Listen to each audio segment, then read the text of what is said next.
Argentina শুরু হলো কোপার প্রস্তুতি।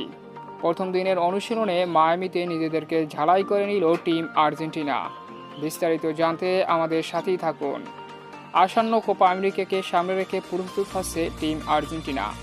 আগামী 21শে জুন কোপা আমেরিকার 48তম আসর মাঠে গড়াতে যাচ্ছে যুক্তরাষ্ট্রে, সেখানে উদ্বোধনীয় ম্যাচে বর্তমান কোপা আমেরিকা চ্যাম্পিয়ন আর্জেন্টিনা এ গ্রুপ থেকে মুখোমুখি হবে কানাডার বিপক্ষে। আর এই মূল মঞ্চে মাঠে নামার আগে যুক্তরাষ্ট্রে নিজেদেরকে দুর্দান্তভাবে ঝালাই করার জন্য অনুশীলন ক্যাম্পে যোগ দিয়েছে আর্জেন্টিনা টিম, যেখানে প্রথম দিনের মতো বেশ কিছু খেলোয়াড় অনুশীলনে নিজেদেরকে ঝালাই করে নিচ্ছে। যেখানে আছেন Rodrigo De Paul, Cristian Romero, Leandro Paredes, Angel Correa, Lo Celso গানাসোরা। তো সম্মানিত ভিউয়ার্স বন্ধুরা, এটাই ছিল আর্জেন্টিনার সর্বশেষ লেটেস্ট আপডেট।